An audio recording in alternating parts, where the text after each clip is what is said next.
Bonjour, chronique un peu spéciale pour le coup, puisque je vais chroniquer un livre qui va relever autant des essais d'une certaine manière que du jeu de rôle, puisqu'il s'agit de jouer des parties de jeu de rôle, un ouvrage dirigé par Coralie David et Jérôme Larrey, paru en 2017 au Lapin Marteau dans la collection Sortir de l'auberge et qui fait dans les 350 pages par là. La théorie rôliste et moi, bon, on va dire que ça fait 2d6 plus 4 par là. Il y a eu une époque où je me disais que ça serait bien de me renseigner un peu quand même, dont acte, alors GNS ici, OSR là, machin truc narrativo-végan bidule. Je me suis investi avec beaucoup de guillemets pendant quelques temps, à mon échelle de novice bien sûr, un échec. Tout cela finalement ne me parlait guère dans l'ensemble. De temps à autre, je trouvais bien un truc qui me faisait me dire ah oui, tiens, c'est intéressant ça. Mais à la simple idée d'en chercher des applications pratiques, je défaillais et défaille encore. Il m'a bien fallu au bout d'un moment admettre que j'avais globalement une vision plutôt traditionnelle des choses, sans intégrisme toutefois, j'espère bien que non, bordel, et admettre en même temps que je ne pouvais finalement pas envisager ce loisir autrement que sur un mode décontracté du gland, disons, paresseusement spontané, pas vraiment réflexif. Ce n'est pas une revendication à un mot d'ordre, que sais-je, plutôt un constat un peu désabusé et très personnel. Le souci, c'est moi, pas la théorie rôliste. Il y a plein de gens très intéressants qui sont à fond là-dedans et ils ont sans doute bien raison. Je ne doute pas qu'ils apportent plein de choses pertinentes à un loisir qui, comme toute chose en ce monde, évolue nécessairement. J'espère bien que oui, bordel. Ils ont la raison pour eux, moi je m'abrite timidement derrière ma tristement creuse flemme. Cela ne faisait probablement pas de moi le lecteur idéal de se jouer des parties de jeux de rôle publiées chez Lapin Marteau dans la collection Sortir de l'auberge, réfléchissant sur le loisir holistique et ses possibilités d'évolution. Après un premier volume intitulé Mener des parties de jeux de rôle, comme ça c'est clair. L'ensemble a été bien accueilli par la communauté rôliste, j'ai l'impression, et j'étais relativement curieux finalement, mais peut-être surtout du premier volume. Pourtant, ces derniers temps, je suis probablement plus joueur que MJ, mais le naturel, le galop, j'y reviendrai. Curieux, oui, mais sans réelle intention de me procurer les onéreuses bêtes. Pour être honnête, je savais que je ne pourrais pas en faire des lectures prioritaires hors contexte.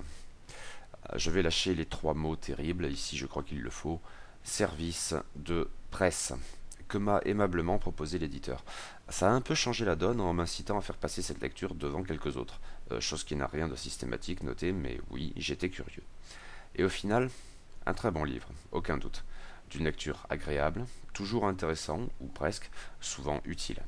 De la théorie rôliste si l'on y tient, mais au niveau des fiches de perso et des poignées de dés, quelque chose de très concret finalement, et susceptible d'intéresser pas mal de monde, des novices débordant d'enthousiasme, aux vétérans casse-couilles, moi monsieur j'ai commencé avec la boîte rouge, avec plein de gens entre les deux. Même si pour le coup identifier un lecteur cible peut s'avérer compliqué.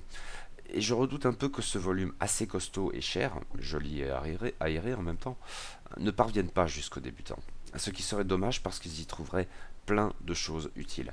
Pour ainsi dire, ces choses que j'aurais vachement appréciées qu'on me les dise ou montre, quand, ado, je me dépatouillais tout seul dans mon coin avec les gros bouquins austères de ce loisir chelou.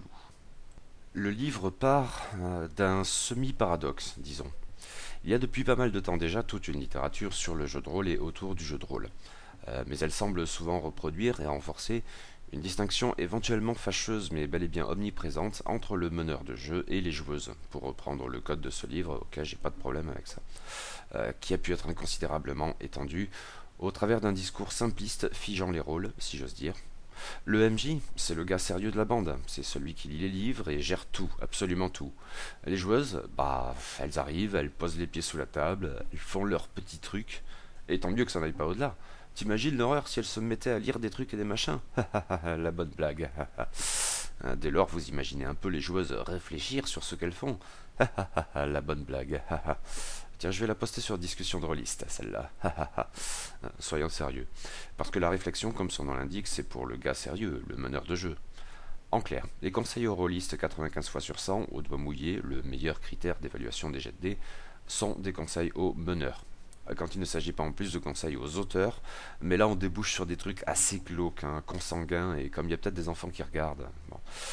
C'est un réflexe très commun, et je n'en suis certainement pas épargné. Instinctivement, j'ai sans doute longtemps eu tendance à voir les choses ainsi, nouveau témoignage de mon bête conservatisme ludique. Le lapin marteau lui-même n'en est peut-être pas totalement exempt d'ailleurs, qui a sorti le bouquin de conseil aux meneurs avant celui de conseil aux joueuses. C'est que ça paraît dans l'ordre des choses. Sauf que ça ne devrait pas. Bien sûr que les joueuses ont leur mot à dire, et certaines révolutionnaires l'ont fait spécifiquement sous cet angle de joueuse. Je vous renvoie au légendaire blog de Génie.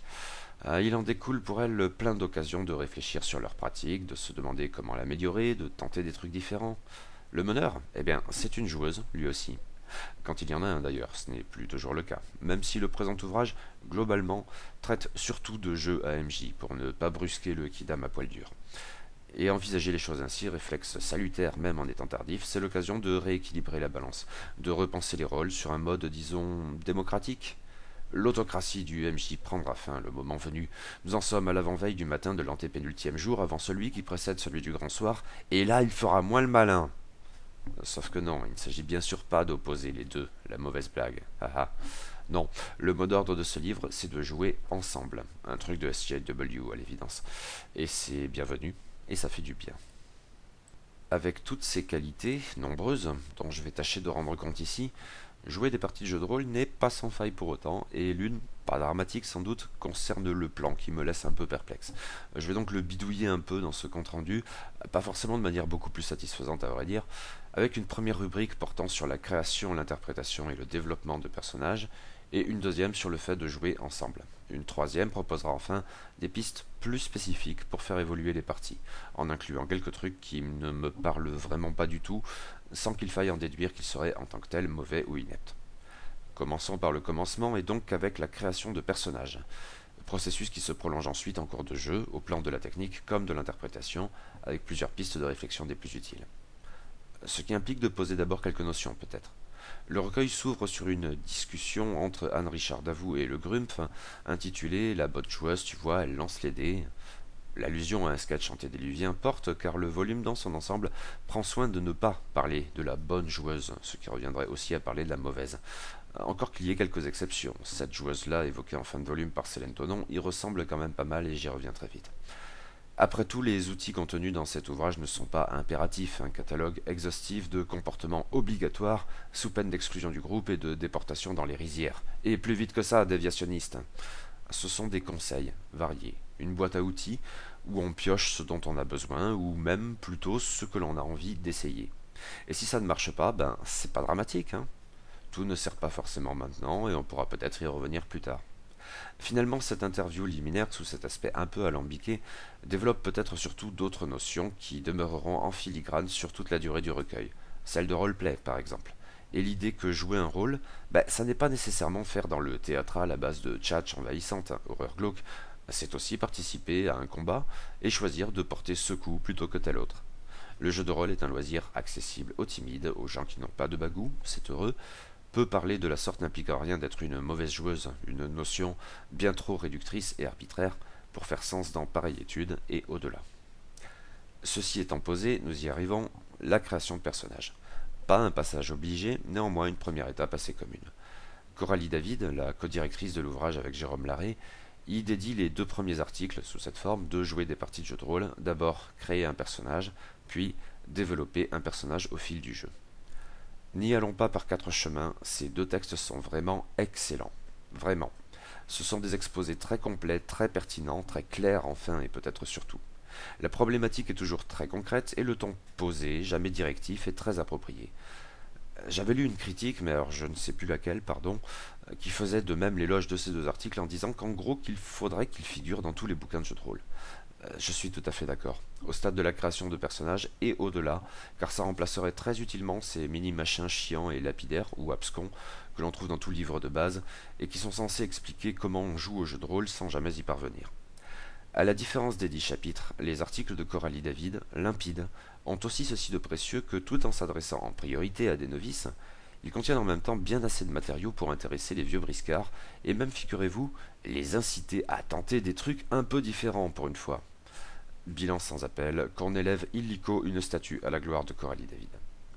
Après quoi Romain D'Huissier poursuit sur ce mode, avec simplement un peu moins de brillant, ce qui en soi n'est pas une critique, c'est seulement que les articles qui précèdent sont vraiment très bons. Et il livre donc quelques clés pour interpréter un personnage. Revient ici une dimension déjà marquée dans les textes de Coralie David, que l'on pourrait résumer banalement par cette sentence, plus précieuse qu'elle n'en a l'air, Cela va sans dire, mais cela va mieux en le disant. Beaucoup mieux même. Car à la vérité, non, rien de tout cela ne va sans dire. Le vétéran retirera peut-être même une forme d'illumination.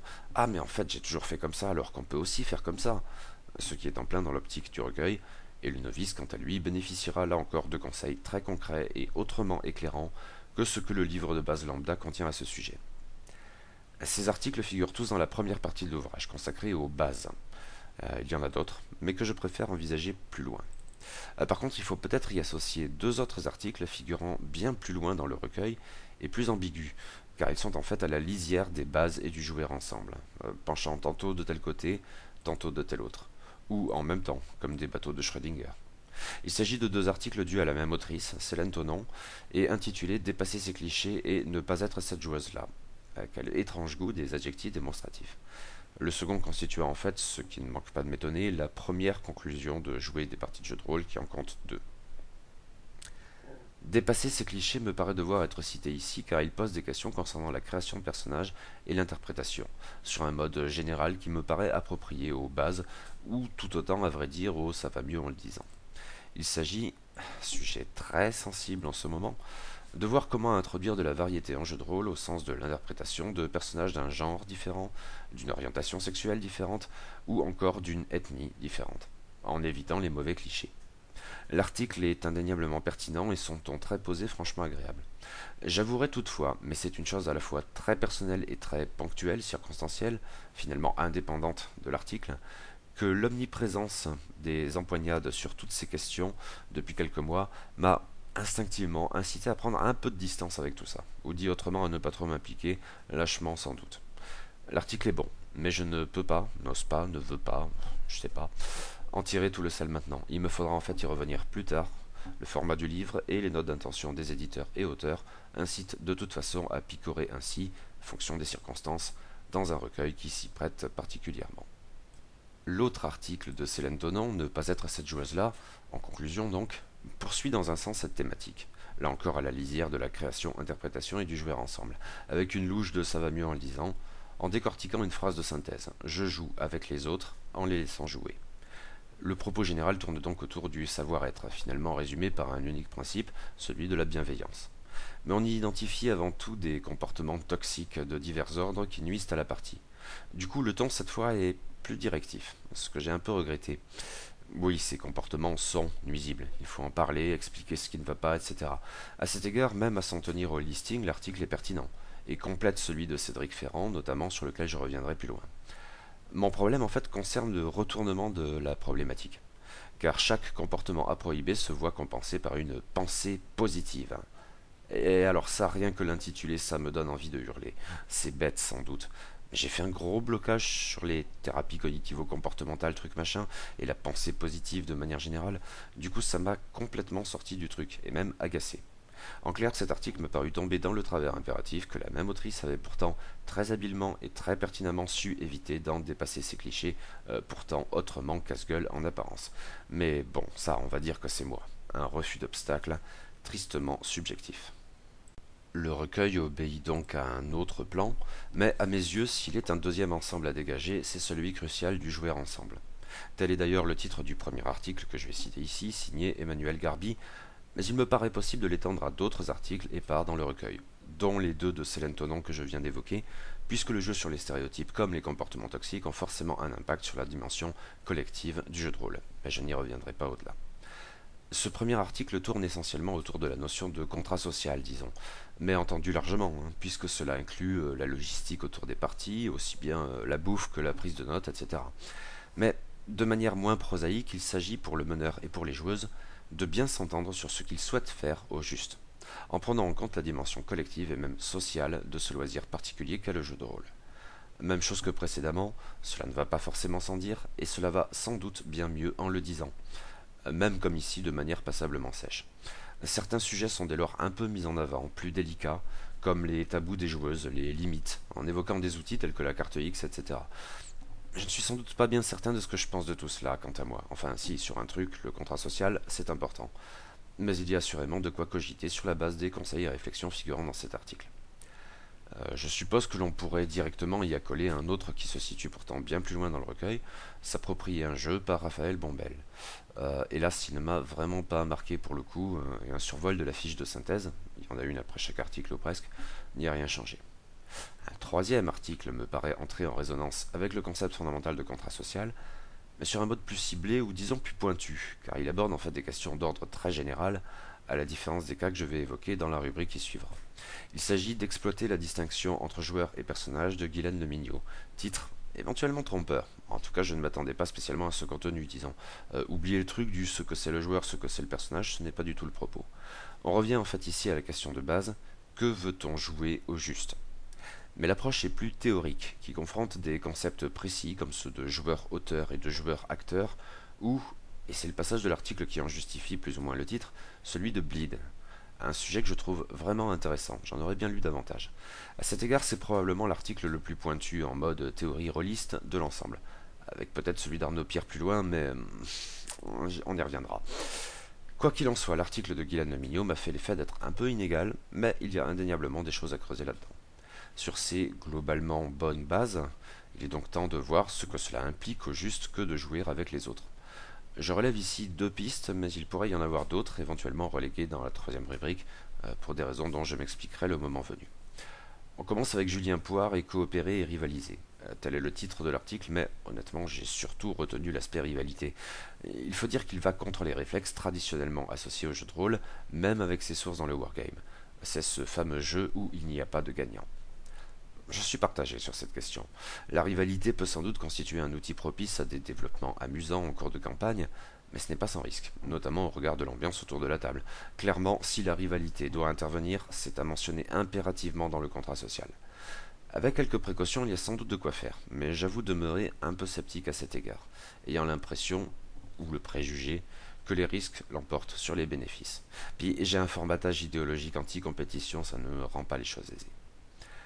Nous retrouvons ensuite Coralie David et Jérôme Larrey pour un article peut-être plus généraliste, Créer du jeu pour les autres. Là, on est en plein dans la thématique du jouer ensemble au sens le plus pratique, au-delà des principes ou tabous qui relèvent quant à eux de plus hautes sphères.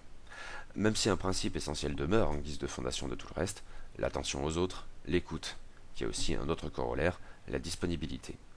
L'approche est très concrète, directement utile et va bien mieux en le disant. Le genre de choses qui font tout l'intérêt de jouer des parties de jeux de rôle.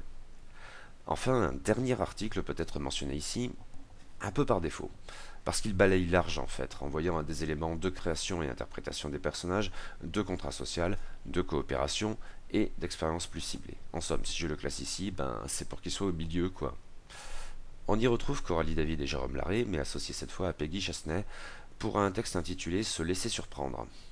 Un intitulé qui peut recouvrir pas mal de choses, et c'est bien le cas donc. On y trouve aussi bien des réflexions sur l'aléatoire systématique en jeu, dont le principe même me sidère en fait. Heureusement, les auteurs montrent bien en quoi ce n'est pas une solution, ouf. Que des considérations relevant de la création de personnages et notamment de son background, sujet bien mieux traité plus haut par Coralie David en solo, ou des conseils de jeu dans la lignée de créer du jeu pour les autres. Il y a comme une impression de répétition pour le coup. Enfin, et c'est le véritable apport de cet article, une illustration de tous ces thèmes au regard du genre de la romance. Un genre qui n'est absolument pas pour moi. Il me met vraiment mal à l'aise. Même si je vais tenter sous peu en tant que joueur une approche davantage drama qu'à mon habitude, car cela me rend curieux en même temps. Mais pour le coup, j'ai des limites. Là maintenant du moins. Et finalement, la carte X, non mais... hmm. On trouve enfin des développements plus ciblés, mais d'ordre très divers, et avec une réussite très variable cette fois. À mes yeux du moins, mais c'est que à plusieurs reprises ces articles développent des optiques de jeu qui ne me parlent vraiment pas du tout, mais sauront sans doute parler à d'autres, moins bornés que votre serviteur. Deux articles se penchent sur des types de personnages particuliers, mais que l'on peut trouver dans nombre de jeux, pour voir ce qu'il est possible d'en tirer d'intéressant. Deux articles presque antinomiques, car le premier traite des incapables et le second des génies. Commençons par les gros losers avec Sandy Julien et faire d'un incapable un héros. Les incapables sont ces types qui ne brillent nulle part ou pas où il faut, que ce soit le produit d'un mauvais tirage au dé à la création de personnages, d'une volonté délibérée ou d'une méprise quant à l'orientation du jeu. Contrat social, le retour de la vengeance. Sujet intéressant, mais article guère convaincant à mes yeux, surtout parce qu'il est très redondant. Pour le coup, ça ne va pas mieux en le disant. Jouer des génies par Olivier Caïra m'a bien davantage botté. Le ton agréablement léger dissèque en même temps très bien la figure du génie dans les œuvres de fiction pour en tirer des enseignements aisés à transposer dans une partie de jeu de rôle et permettant dès lors de jouer un personnage bien plus intelligent que soi-même sans que cela ne sonne systématiquement faux. L'article est très réussi, mais il a eu un autre effet me concernant en soulignant la regrettable absence dans ce recueil d'un équivalent consacré aux personnages très doués en matière de relations sociales. Un autre genre de génie dont l'interprétation en jeu de rôle me paraît à vrai dire plus problématique encore que celle des Sherlock et compagnie. Mais peut-être y a-t-il les concernant des trucs équivalents. Je n'en ai aucune idée, mais je serais très curieux de lire ça. D'autant que j'aime bien jouer des personnages sociaux, moi le gros timide, allez comprendre. Mes frustrations qui causent si ça se trouve. Merci Sigmund, fallait pas. Et là, on en arrive à des trucs plus problématiques. Mais pas dans l'absolu, notez, hein, en fonction des seuls critères dérivés du jeu Me, Myself, I, forcément les plus pertinents. Hein. Avec tout d'abord, un article qui fait un peu tâche dans le recueil. Pas forcément mauvais, hein, et sa place ici peut être justifiée à mains égards, ce que les éditeurs font comme de juste. Reste qu'il ne traite finalement pas du tout de la même chose que tous les autres articles. Alors en plus, le placer dans les bases entre l'article sur l'interprétation de Romain Dussier et celui sur les faux dans le théâtre d'impro de Cédric Ferrand, j'y arrive, ça jure un peu quand même. Il s'agit en effet d'aider son personnage à gagner le b.a.-ba de l'exploration de donjons par Géraud G. Bon, je n'ai que très exceptionnellement exploré des donjons en jeu de rôle sur table. Ce n'est pas un truc qui m'attire, même si une séance ou deux avec un enrobage différent, je ne suis certainement pas contre. Mais ça ne m'attirait pas davantage à dos. Dans le cadre de cet article, cela m'attire à vrai dire encore moins, car l'approche est ultra méticuleuse au niveau tactique et dans l'optique de gagner. Alors à ces deux niveaux, ce n'est tout simplement pas ce que je recherche. Sur table, dans un jeu vidéo, je dis pas. Autre article isolé dont je ne sais que faire, celui, un de plus mais vraiment pas le meilleur, du duo éditorial Coralie David et Jérôme Larrey, intitulé Se renouveler, et dont je ne suis pas bien sûr qu'il renouvelle grand chose. C'est une liste de réactions possibles à tel ou tel événement. Bon, pourquoi pas. Le truc qui m'ennuie, et là je ne suis vraiment pas en train de faire le vétéran, je n'en suis pas un, c'est que rien dans tout cela ne m'a vraiment paru constituer une alternative à ce que d'autres joueurs ou moi-même auraient pu faire. Je n'ai jamais été surpris, encore moins enthousiasmé. Du coup, une inspiration à piocher, mais pas vraiment inspirée. Ce qui fait comme un contraste avec les autres livraisons du duo, autrement heureuses dans ce recueil qu'ils ont fort bien coordonné. Et arrive le moment terrible avec une dose d'aveu façon 3615 My Life, comme on disait au XIVe siècle. Voilà, je hais le spectacle vivant. De manière systématique, enfin, à une exception près, les concerts. Parfois, pas toujours. Mais alors, le théâtre, hein, sur scène ou de rue, etc., le cirque, les performances, ce genre de trucs, je hais tout ça. Au sens où ça me met mal à l'aise, où ça me fait peur même. Et je crois que c'est de cette peur que provient la haine. De la coulrophobie étendue à tous les saltimbanques en somme. Les clowns saletés, les mimés, le théâtre d'impro. Or, on compare souvent le jeu de rôle au match d'impro. Je ne suis pas bien certain que ce soit à bon droit, ne serait-ce que parce qu'il me faut bien justifier que j'adore l'un quand je déteste viscéralement les autres, sans vraiment les connaître. En même temps, oui, bon, ok, ça va. La scène, le statut de spectateur, la performance, autant d'éléments que j'utiliserai volontiers dans mes réfutations, peut-être quand même un peu sophistiques, oui. Pourtant, je suppose que d'autres rôlistes sauront retirer des éléments précieux et utiles. En fait, cela relève de la certitude au sortir de l'article de Cédric Ferrand intitulé Garder la balle en l'air, qui est clairement un bon article. L'auteur identifie les fautes relevées dans les matchs d'impro et voit ce qu'il est possible d'adapter au contexte rôlistique. C'est pertinent, c'est même intéressant. Sur une base de match d'impro. Allais-je donc renier tous mes préconçus? Horreur glauque! Heureusement, non. Parce qu'un dernier article m'a permis de m'y raccrocher comme à la planche du salut, s'entraîner par Arnaud Pierre, qui propose donc des exercices d'échauffement employés avant les matchs d'impro. Alors, la perspective même de m'échauffer avant une séance de jeu de rôle me laisse un peu perplexe. Celle, à plus long terme, de m'entraîner, au moins autant. Vous ai-je dit que je haïssais la performance? Oui. Le contenu exact de ces exercices, par chance, a justifié ma haine en dernier recours. J'ai lu ça les yeux exorbités de bout en bout. Après quelques pages, j'ai commencé à montrer les crocs, à grogner, à baver. Pensez donc que j'avais eu très peur après l'article de Cédric Ferrand. Mais là, c'est bon, j'ai retrouvé toute ma détestation, toute ma mauvaise foi, toute ma puérilité. Merci donc, au moins pour ça. Haine. Haine. N. Euh, Pardon, oubliez ça. Parce que ce recueil est globalement de très grande qualité. Outre les brillants articles du début que les novices devraient tous lire, mais sans qu'ils soient pour autant inutiles aux vieux machins, on trouve dans Jouer des parties de jeux de rôle plein de pistes de réflexion intéressantes pour tous les niveaux, pour tous les goûts. Certes, arrivé à terme, on peut avoir le sentiment qu'il y a quelques oublis, sinon lacunes. J'ai évoqué le cas des PJ sociaux, mais on pourrait peut-être se pencher sur de tout autre domaine. À titre d'exemple, je me suis demandé si le jeu de rôle virtuel n'avait pas quelques spécificités à creuser, ce qui a peut-être été fait pour les meneurs, mais en tout cas pas ici pour les joueuses. Ce n'est qu'une interrogation, hein, et la réponse est peut-être tout simplement non, il n'y en a pas. Mais au cas où, ce genre de choses quoi. Mais les éditeurs eux-mêmes, comme de juste, concluent leur ouvrage sur des ouvertures vers d'autres questionnements, d'autres approches, incluant des jeux moins traditionnels, impliquant de repenser le distinguo meneur-joueuse, ce qui peut aussi bien sûr se faire quand une joueuse devient meneur, etc. Il y a aussi l'échec utile, ou encore l'échange avec la communauté rôliste. Et l'injonction ultime qui passe bien, jouer, jouer et rejouer. Effectivement ce qu'il y a de mieux à faire. Jouer toujours, et finalement toujours décontracté du gland, il n'y a pas d'incompatibilité. Un bon livre donc, bien fait, d'une lecture agréable. J'ai été conquis, probablement davantage que je ne le pensais. Me faudra peut-être jeter un œil à mener des parties de jeux de rôle du coup, et guetter les futures publications du Lapin Marteau.